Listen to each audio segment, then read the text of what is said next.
La guerra es el peor de los dramas humanos y siempre implica grandes sufrimientos para las personas. Pero yo me quedo realmente inquieto cuando oigo los noticiarios, oigo en debates en televisión a periodistas diciendo que actualmente las guerras pues, son las más sangrientas, las más inhumanas, las peores que ha sufrido la humanidad. Un periodista, antes de hablar, debería de tener cierto conocimiento de lo que habla. Precisamente, las guerras han evolucionado bastante y solamente hay que asomarse a la historia de las guerras para ver que hasta no hace demasiado tiempo, pues los ejércitos, por ejemplo, no tenían logística, iban apropiándose de lo que iban encontrando por su camino, de todo lo que tenía la población civil.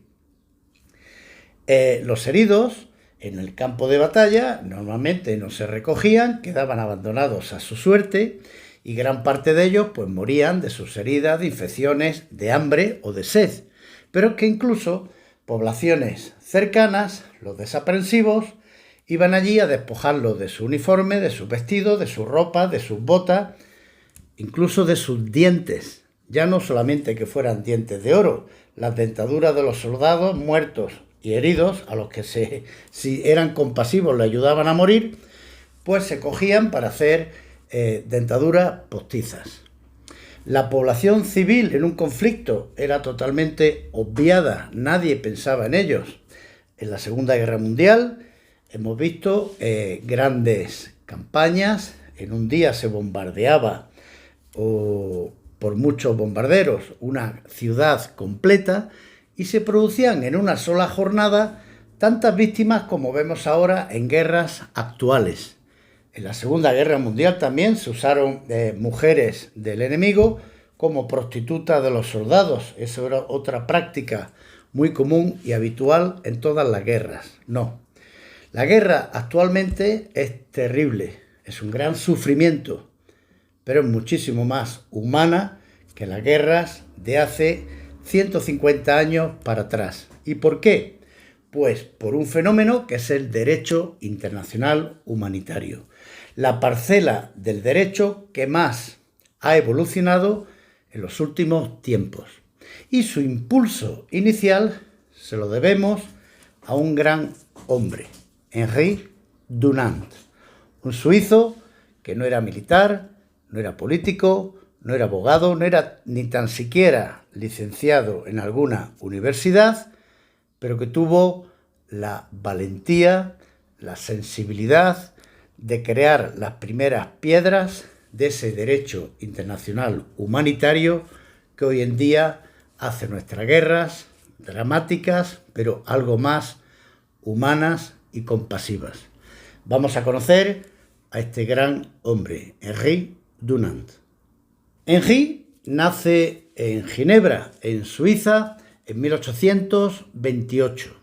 Hijo de una familia muy religiosa. La familia era calvinista y él fue practicante de la religión y se confesó al final de su vida masón, pero respetaba absolutamente todas las religiones. Toda la familia de Henri participaba en muchas ayudas de asistencia social. Ellos eran miembros de la Sociedad de Ginebra de las Almas, dedicados a auxiliar a pobres, a enfermos, a presos, a todos los necesitados. El propio Henri Dunant creó la Asociación del Jueves, un grupo de personas que se reunían todos los jueves para hacer obras sociales en Ginebra. También creó otra asociación llamada la Asociación Cristiana de Hombres Jóvenes, con el mismo fin de auxiliar. Él no tuvo mucho éxito en los estudios y a los 21 años fue expulsado de la universidad debido a sus malas notas. Pero eso no fue óbice para que a lo largo de su vida pues hiciera cosas maravillosas.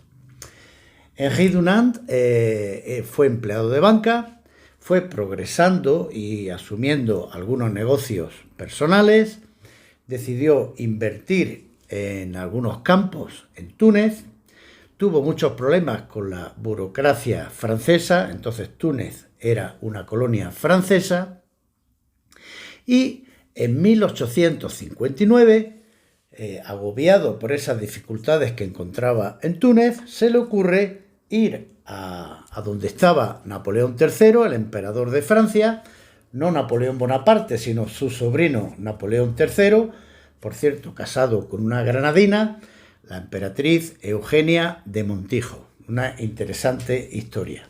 Pues bien, este hombre se entera de que Napoleón III está en la batalla por la unificación de Italia contra los austriacos en el norte de Italia, en la población llamada Solferino, y decide viajar hasta allí para intentar entrevistarse con el emperador.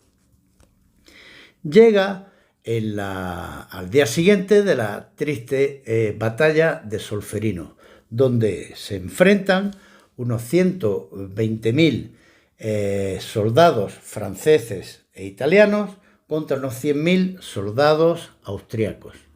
La batalla fue terrible, duró unas 9 horas y produjo unas 30.000 víctimas, muchos muertos, pero muchísimos más heridos. Y Henri Dunant se encuentra con el campo de batalla y ve a miles de personas heridos que no podían moverse, muriendo de sed, muriendo de hambre, saqueados por algunos desaprensivos de poblaciones vecinas.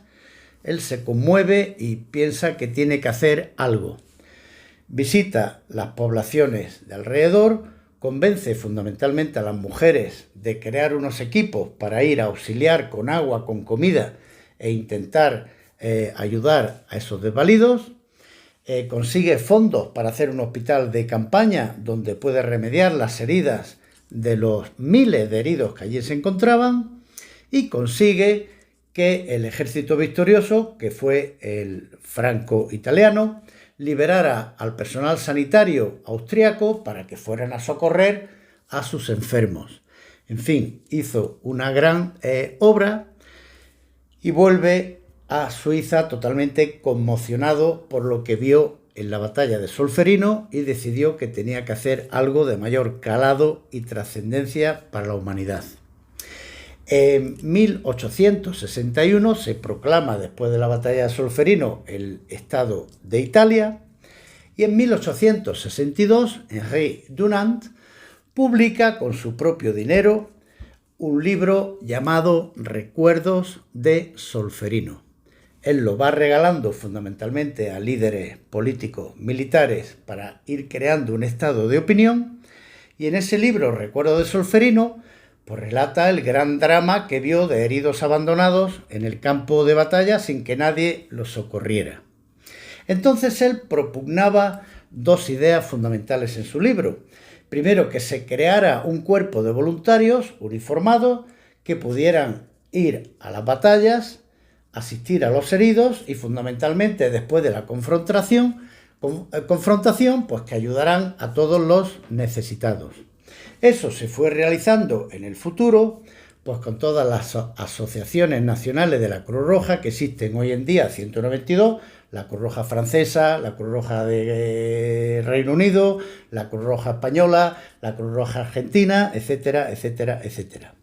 Pero al mismo tiempo nació otra idea que en aquel momento era muy revolucionaria, que era comprometer a las naciones a que respetasen a las personas que no participaban en los conflictos, a que respetasen al personal sanitario y se considerara no beligerante, y sobre todo que se comprometieran a auxiliar a los heridos fuera del bando que fueran.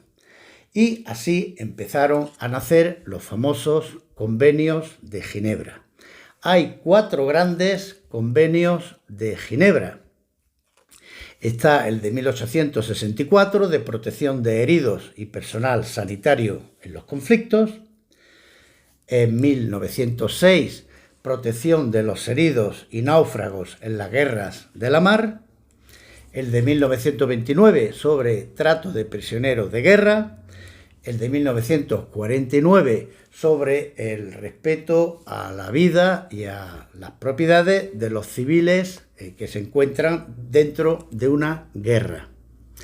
También se siguen celebrando con ese impulso pues más conferencias. En 1899 se celebra la Conferencia de La Haya para limitar el uso de determinadas armas que causaban un daño excesivo a los combatientes. O en 1925 un protocolo también en Ginebra donde se limitaban el uso de guerra biológica y de guerra química. Asimismo, Henri Dunant creó con otros 4 personajes importantes el Comité Internacional de la Cruz Roja. Hoy en día ese comité tiene una presencia activa en todas las guerras y los que, por desgracia, hemos estado asistiendo o testigos, yo como observador de Naciones Unidas en alguna guerra, pues hemos visto la gran acción que hace el Comité Internacional de la Cruz Roja con sede en Suiza. Este comité, que está constituido solo por ciudadanos suizos, pues interviene en todos los conflictos, remediando a los heridos, personal sanitario, asegurándose de que los prisioneros reciben el trato adecuado, intercambiando cartas e incluso intercambio de propios prisioneros, remedio del sufrimiento de la población civil, con médicos, alimentos, en fin, son una ayuda inestimable y se encuentran en todos los conflictos desde su creación. Asimismo, también se creó el Instituto Internacional de Derecho Humanitario de la Cruz Roja en San Remo, en el noroeste de Italia, donde se imparten continuamente cursos dirigidos a profesionales de los ejércitos, a militares, a jurídicos, donde se incide en el estudio de todos los convenios de Ginebra, de la Conferencia de La Haya y de todos los acuerdos internacionales para hacer de la guerra algo más humano, y son realmente efectivos, muy efectivos. Yo he tenido el orgullo de ser alumno en ese instituto y también de ser profesor. Guardo muy buenos recuerdos de mis alumnos, una convivencia entre militares de 15, 20 países diferentes. Los cursos se dan en francés, en inglés, en italiano, en español, y es realmente algo de grandísima ayuda para mentalizar a todos los militares del mundo de que deben de implantar pues todos los convenios y recordarles todas las muchísimas obligaciones que conlleva ser militar hoy en día y teniendo en cuenta el derecho internacional humanitario. Henri Dunant, después del primer convenio de Ginebra, donde tenía un enemigo dentro del comité, el comité lo formaba él, 2 doctores ilustres, un general ilustre que era el presidente y otro personaje que se llamaba Gustave Meunier, y este Gustave fue un enemigo personal de Henri Dunant que procuraba oscurecerlo todo lo posible. Él, durante el primer convenio, cuando se recibían a los embajadores, pues se les relegó a una misión muy secundaria que era básicamente buscar alojamiento, hoteles y poco más, pero Henri Dunant, para él lo importante es que se progresara en la ayuda a los heridos y a remediar los daños de la guerra. Durante una serie de años estuvo bastante olvidado, vivió en la pobreza, no tenía ayuda ni ingresos de nadie, vivió prácticamente de la caridad, hasta que fue rescatado del olvido en 1897 y recibió en 1901 el primer Premio Nobel de la Paz. Un hombre que murió en una paranoia, fue paranoico y entonces siempre estaba perseguido por no haber podido ayudar lo suficiente. Él también se dedicó a la liberación de esclavos en cualquier parte del mundo y a que los esclavos liberados tuvieran una vida más digna. Un hombre, sin duda, a la que la humanidad le debe muchísimo. Una persona gracias a la cual las guerras de hoy en día siguen siendo un gran sufrimiento, pero son bastante más humanas. Henri Dunant.